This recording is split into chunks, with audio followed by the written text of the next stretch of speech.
win it. That was Mr. Ahsan. But to be also in the company of Fasi, who's probably the youngest editor of an international publication, the Newsweek. So it's a privilege on the way. I'm very grateful to the principal for having, and to the young friends sitting here for having invited me here. A word about the speeches. I thought they were by and large very good. The best ones were incredible. I don't know which one is going to get the cup, really, but the ones that I thought best were, if I may say, with a word of disagreement with Fasi, the best ones were provocative, and that is probably why, as a consensus emerges, they may get the first, second and third positions. I found a great improvement in the quality of the debate in the college, and as Fasi pointed out, there is the right to discourse, to argue, that is found here in this college. Some speeches I thought were decadent. The subjects and the arguments were some things that we might like to leave behind us as you step out into the big bad world from this island called Aitzaz College. You will find a big bad world outside, really. So a lot of the concepts that you might acquire here will really be challenged and tested as you step out after your HSC examinations. And you will find that this was like a womb, the mother's womb, which was secure, and you're being born again as you step out, and you find that you have to jostle in an intolerant world. But what I would advise you to take with you, and I would advise the faculty to imbibe in the students, is the will to question. That has to be encouraged. To question everything. Nothing should be beyond the question, and no answers should be determinative and definite and final. There is no finality on this earth. There is only transformation and change. As Iqbal said, sabab ek tagayyur ko hai zamane mein.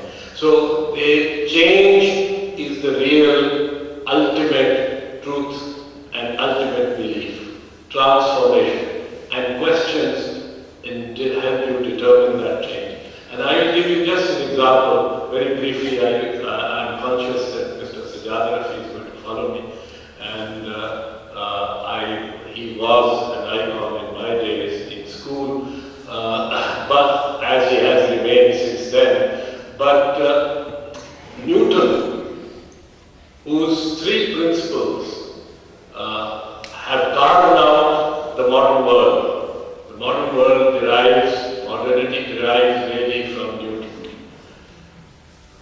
You all know those principles, I'm not going to recount them. But it is said that he sat under an apple tree, but that is a fable. But imagine him sitting under an apple tree and watching an apple fall straight down from the tree. A second apple falls straight down from the tree. A third apple falls straight down from the tree. And he started thinking, and in Principia Mathematica, he recounts how he argued with his professors, how he went to Oxford, he went to Edinburgh, went to London, he corresponded with Heidelberg, with the professors in Paris, about his theory, and they didn't believe him really. And he asked the question several times of his professor, why did the apple, it wasn't the apple, but I'm putting it this way to simplify things, why did the apple fall straight from the tree to the earth? He kept asking why. He was given an answer. On the first day, the professor tolerantly gave him the answer. On On the second day, again he gave him the answer. The third day, the professor was a little upset, but he gave him the same answer. The fourth day, the professor was angry, and he gave him the same answer. The fifth day, the professor, had he been in our part of the world, would have slapped him and slapped him straight on the face and said, Aitzaz, I've told you 10 times around by now that the apple falls straight down because God wills it so, and the day God wills it, it will go left, and the day God wills it, it will go right. Allah Ta'ala ki Mashiach. Newton was not to be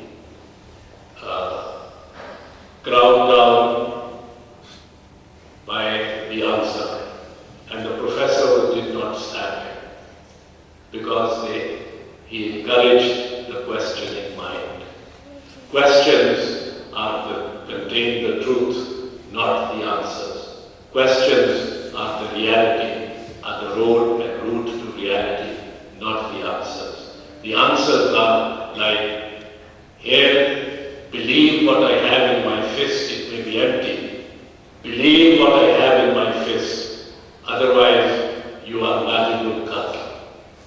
That is something we have to avoid, and a number of young men here, young speakers, spoke of that recent tragedy. That was all because we have determined that everybody, our children, our women, everybody who be than us and me must believe and must conform to us. Conformism and finality of answers have to be given up. Questions